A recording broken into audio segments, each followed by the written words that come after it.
Deuxième vidéo consacrée au fameux texte de Montaigne, Les Cannibales, le premier extrait vidéo à destination du public de première.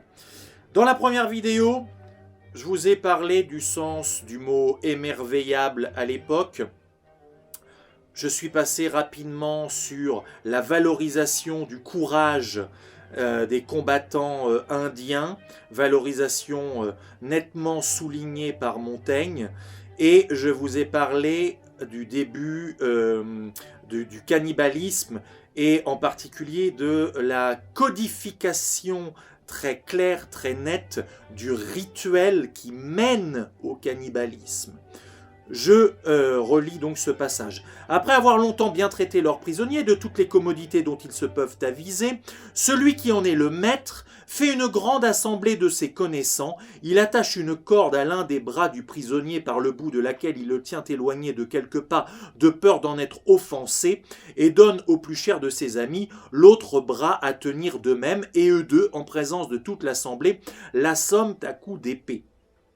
Donc voici la description des premières étapes du rituel. D'abord, on traite bien le prisonnier. Voilà, il n'est pas question de torture, il n'est pas question de sévices. Le prisonnier est presque honoré.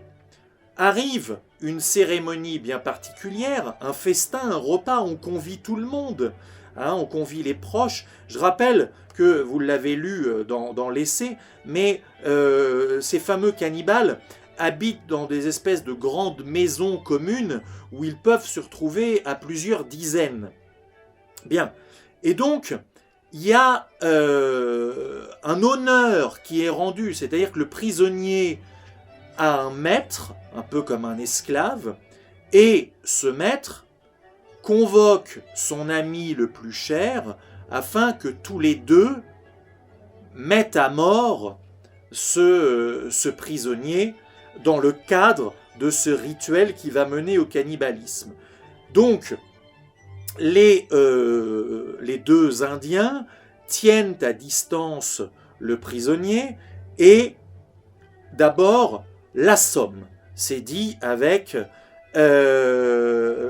et à eux deux, en présence de toute l'assemblée, l'assomment à coups d'épée. Donc, bon, il est dans les vapes. S'il est assommé à coups d'épée, on peut très vraisemblablement imaginer qu'il a peut-être déjà des traumatismes crâniens, fractures, des hémorragies, qu'il est peut-être déjà presque mort. Bon. Cela fait, ils le rôtissent et en mangent en commun, et on en envoie des lopins à ceux de leurs amis qui sont absents. Voilà enfin l'expression du cannibalisme. Alors, ils le rôtissent, on a véritablement pour nous la broche à rôtir, on est véritablement dans l'image, le rôti, voilà, on le fait tourner sur une broche, on est vraiment dans l'imaginaire, aussi bien selon nos âges. Ça nous fait penser à du Indiana Jones, ça nous fait penser éventuellement à du Tintin, peu importe. Mais bon, c'est très frappant, l'image du rôti là, qui est ficelé à la broche, en train de cuire avec les flammes en dessous.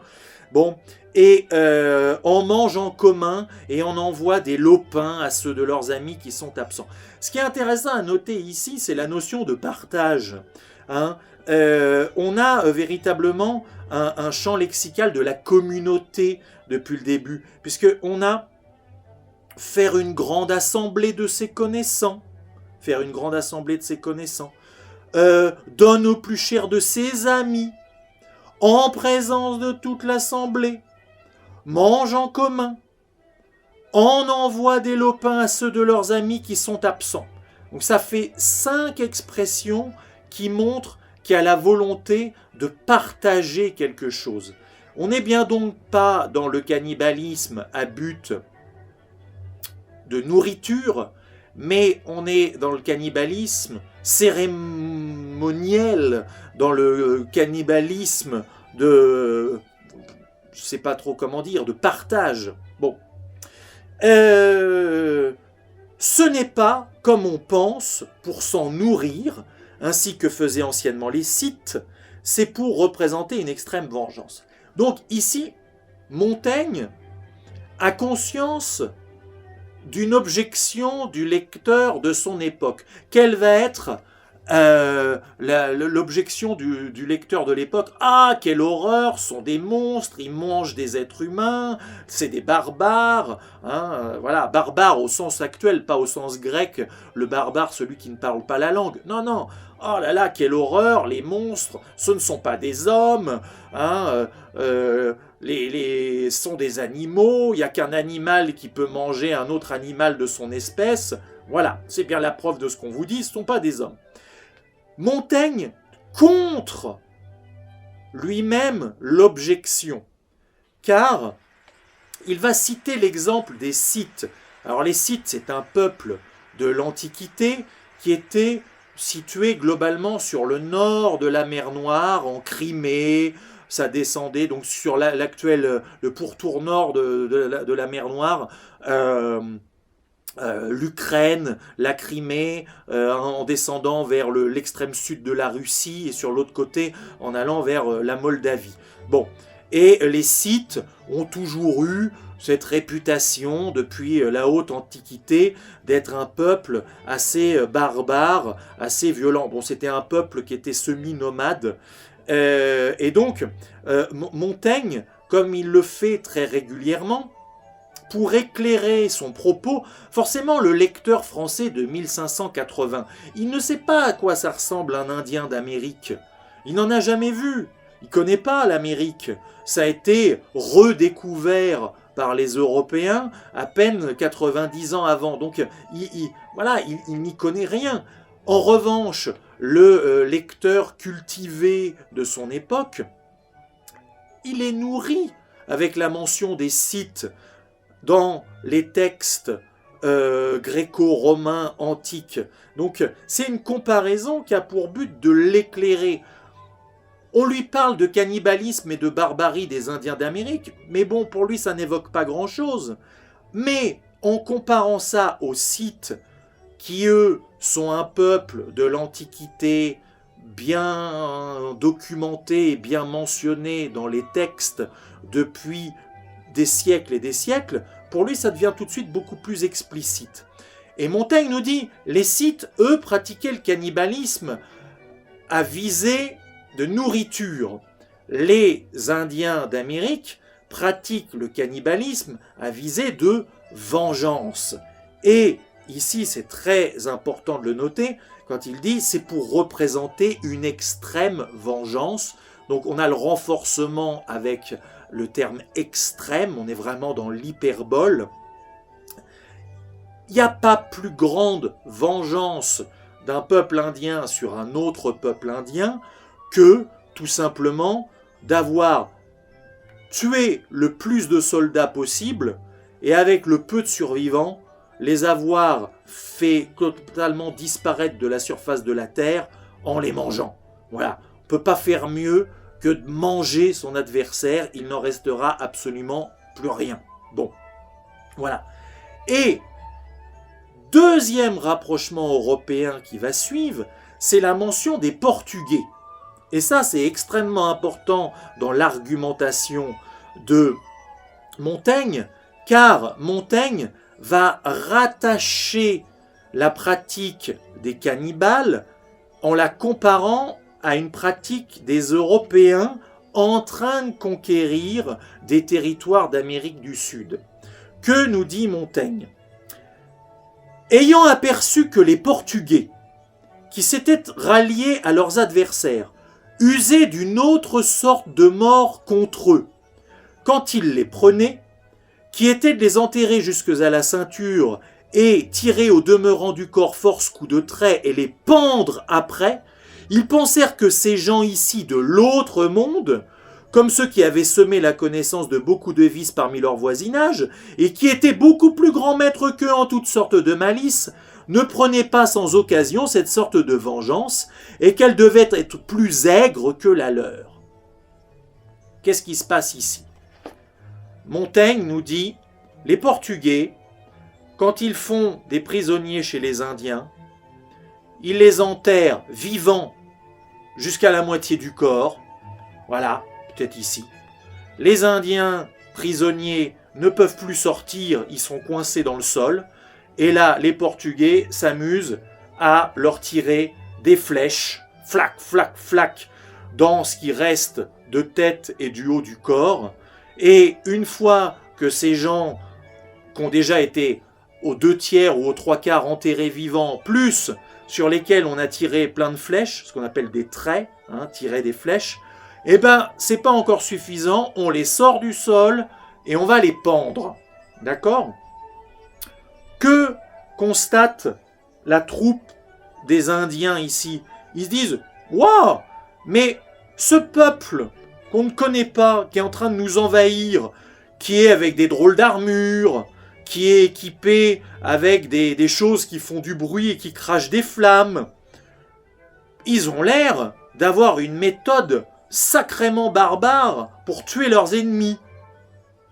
Pourquoi on ne ferait pas comme eux? Ils sont plus forts que nous, donc on va adopter la coutume du plus fort. Généralement, on cherche à imiter le modèle du fort et non pas le modèle du faible. Voilà, c'est un peu dans l'instinct humain. On imite ce qui est puissant, on imite ce qui est dominant, ce qui est ce qui semble être supérieur, ce qui semble être le meilleur. On n'imite pas l'inférieur, on préfère être tiré vers le haut que tiré vers le bas. Et ça, c'est évidemment très bien joué de la part de Montaigne.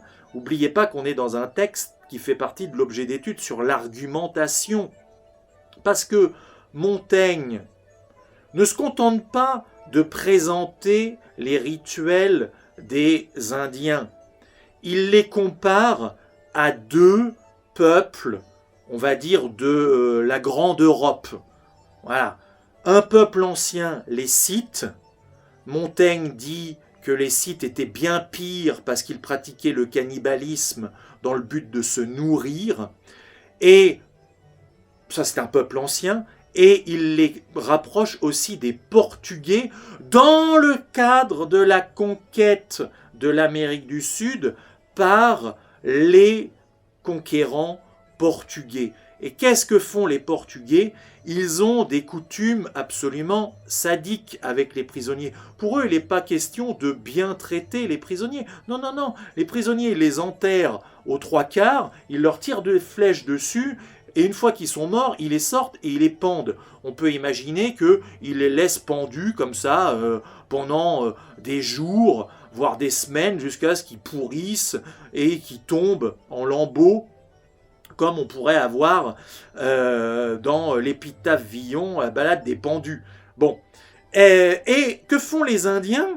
Eh bien, comme ils sont à la fois terrorisés et fascinés par ces conquérants beaucoup plus puissants qu'eux, ils se mettent à adopter ces méthodes barbares et à les imiter et à laisser de côté leur coutume ancienne, qui est la coutume cannibale, parce qu'ils se disent « Waouh, ces Portugais, ils sont extrêmement intelligents, ce sont de grands soldats, ils ont des armes qu'on ne connaît pas, et quand ils font des prisonniers, ils ont des coutumes qui ont l'air d'être beaucoup plus féroces que les nôtres, donc on va adopter les mêmes coutumes, il nous n'en arrivera que des choses positives. » Bien, mais pour Montaigne, c'est une façon, de manière sous-entendue, un peu insidieuse, de critiquer les coutumes des Européens. Parce que, qu'est-ce que nous dit Montaigne dans le passage que je vous ai lu?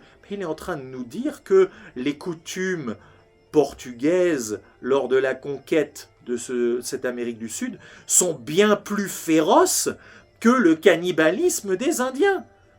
Sont bien pires, sont bien plus sadiques, avec une cruauté et une férocité gratuite que les Indiens cannibales se mettent à imiter et abandonnent le cannibalisme. Et on se retrouve tout de suite pour une 3e vidéo.